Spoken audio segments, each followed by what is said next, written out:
masuk gereja dan mereka mungkin mata duitan, hari ini tetap mata duitan. Ada orang yang Kristen yang begini, 30 tahun lalu masuk gereja, mata keranjang, hari ini tetap mata keranjang. Nggak akan lebih baik. Saudara, itulah sebabnya mari kita lihat, cek hati kita. Dulu suka marah, tetap tambah suka marah, tersinggung. Teman-teman. Dulu omdo, tahu tuh? Omdo itu apa? Omong doang. Sekarang juga omong doang. Nggak ada perubahan sedikit pun. Kenapa? Firman-nya nggak pernah masuk dalam hati. Karena penonton. Saudara, we have the responsibility not only to hear the word of God, we have the responsibility to give a good response to the word of God. Kita bukan hanya mendengar firman Tuhan. Kalau sudah mendengar firman Tuhan, kemudian aduh ya, api ya firmannya, lucu nih pendetanya ya, kayak gini. Kemudian pulang. Kita ini punya tanggung jawab untuk meresponi firman Tuhan. Dan respon, saudara meresponi firman Tuhan itu bukan masalah saudara dan saya, bukan. Itu sudah menjadi tanggung jawab saudara dan bersama dengan Tuhan, di hadapan Tuhan.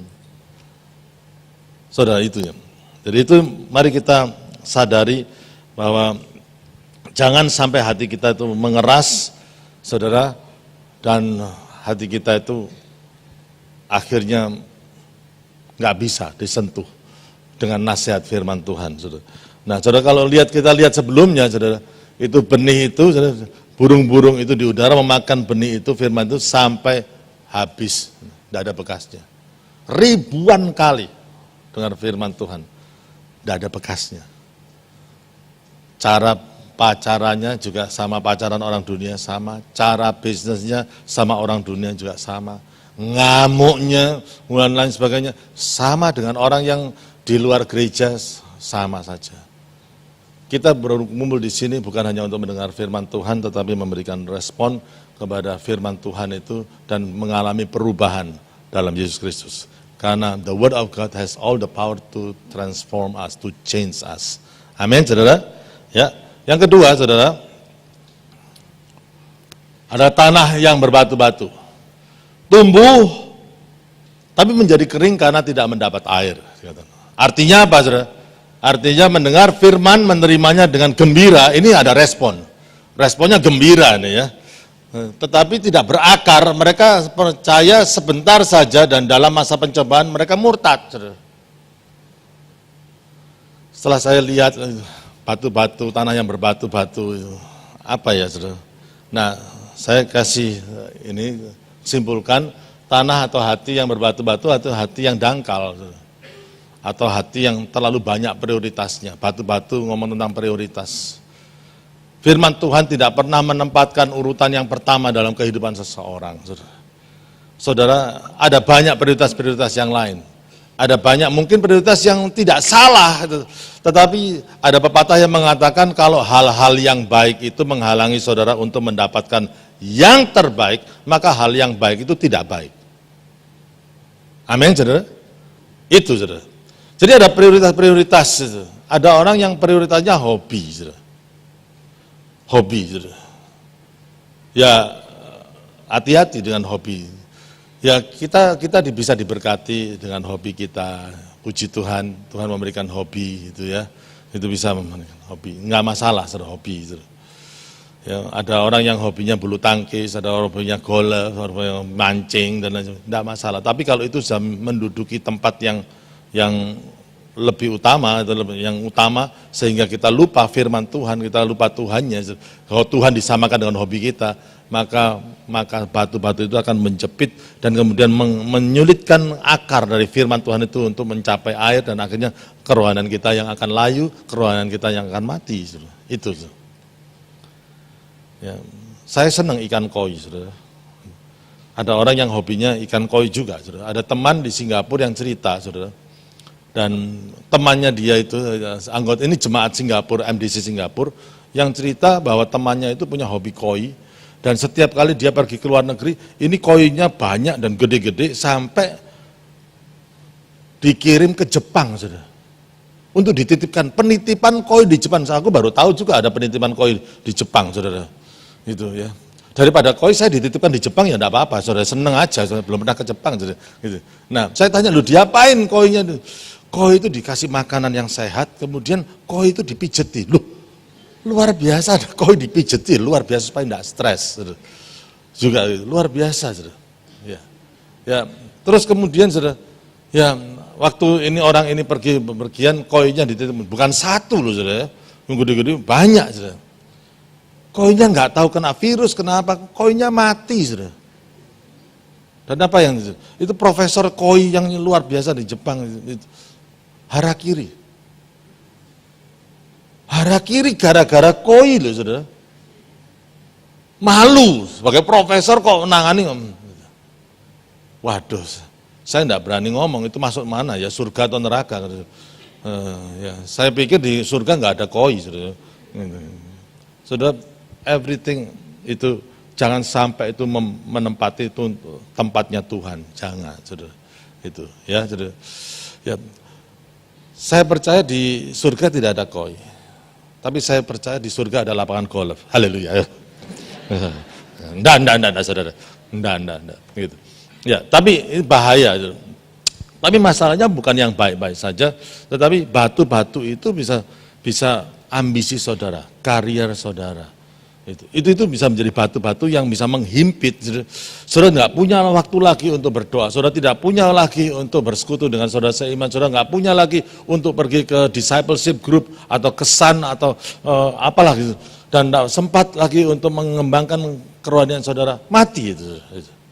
Tapi juga batu-batu itu berbicara soal negatif, hal yang negatif, bad habit itu, yang akhirnya bisa menghimpit itu.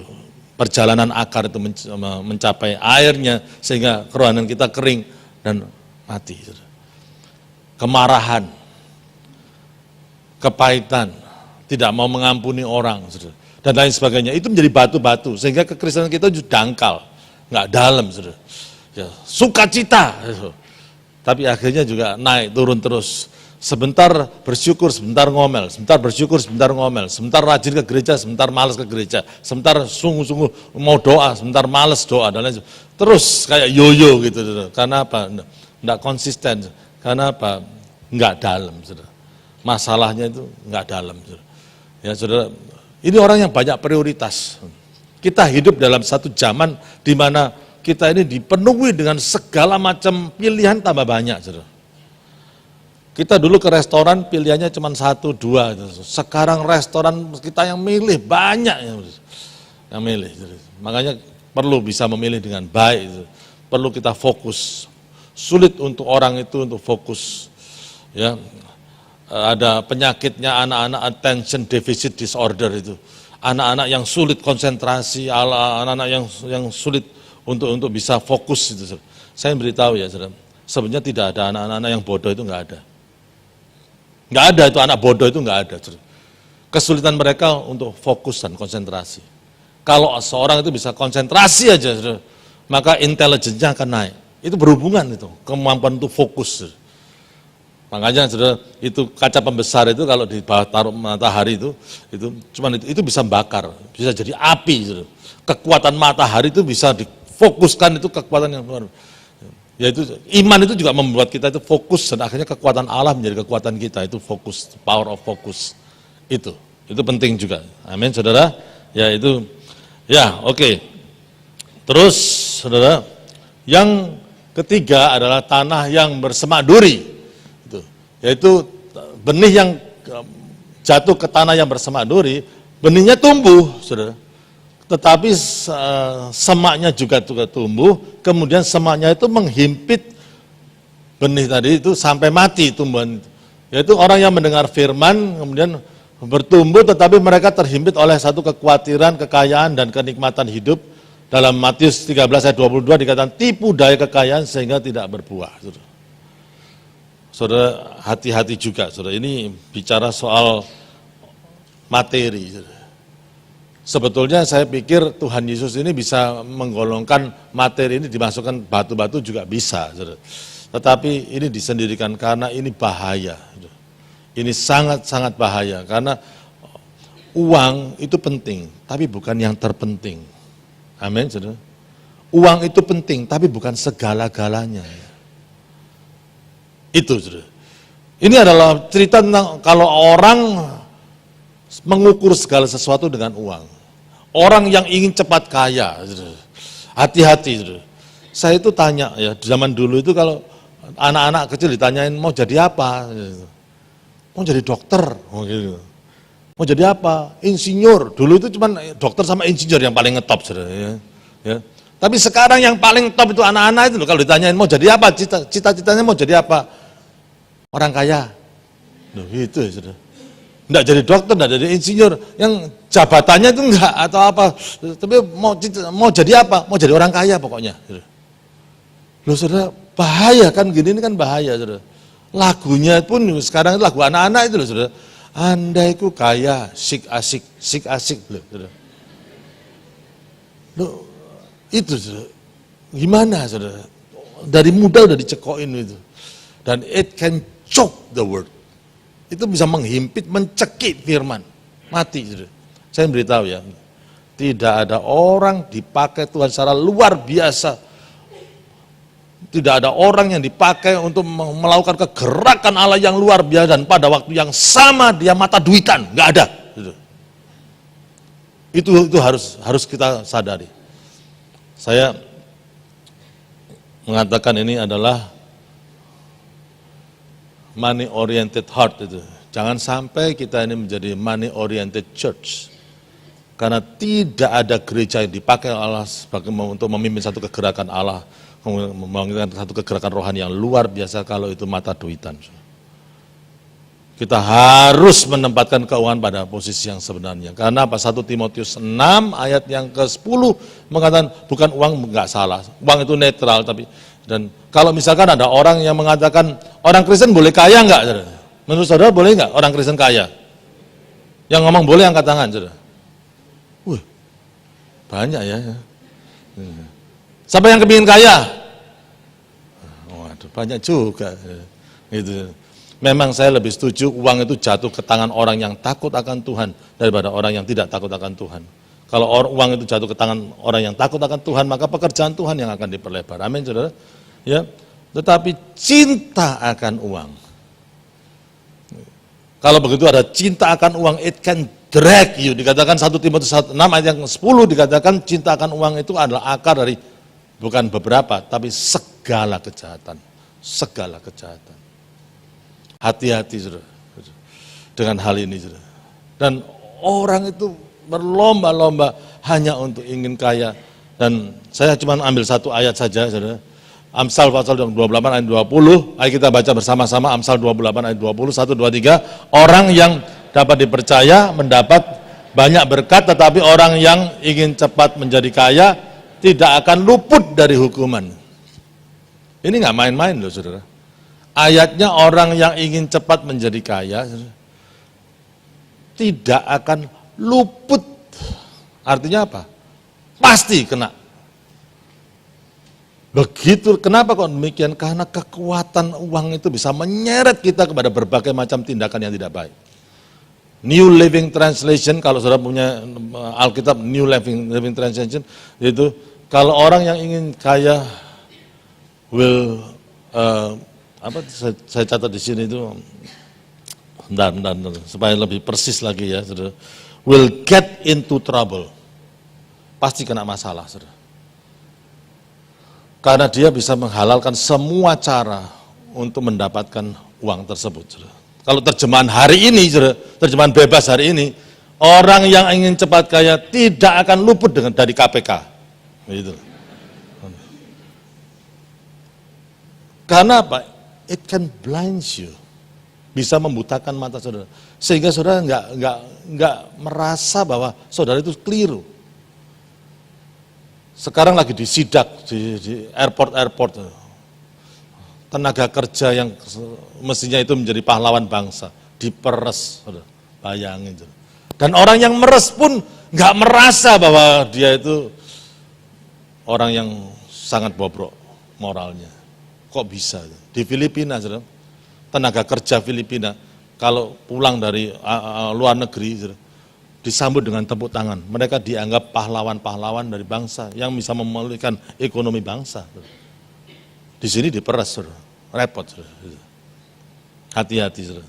Maksudnya begini, saudara. Ayat ini loh. Orang yang akan dapat dipercaya. Jadi kalau saudara membaca Alkitab, orang yang dapat dipercaya itu mendapat banyak berkat. Ini kebalikannya, tetapi orang yang ingin cepat menjadi kaya tidak akan luput dari hukuman. Jadi, maksudnya itu, orang yang dapat dipercaya itu enggak ingin cepat kaya, karena untuk bisa menjadi orang yang dipercaya, it takes time. Kalau saudara mau ingin jadi orang yang diberkati adalah orang yang bukan hanya bisa bekerja, tapi orang yang bisa karakternya itu mantap, saudara. Dan akhirnya bisa dipercaya. Kalau saudara punya karakter yang mantap, itu blessing itu akan datang sendiri. Saudara, ada 3 hal, saudara catat ini. Saudara. Ini untuk orang muda, untuk orang, saya biasanya ngomong ini. Saudara mau diberkati, saudara, satu, saudara harus punya skill. Harus punya skill, saudara. Kalau saudara kerja di pabrik juga harus punya skill tentang mesin, saudara.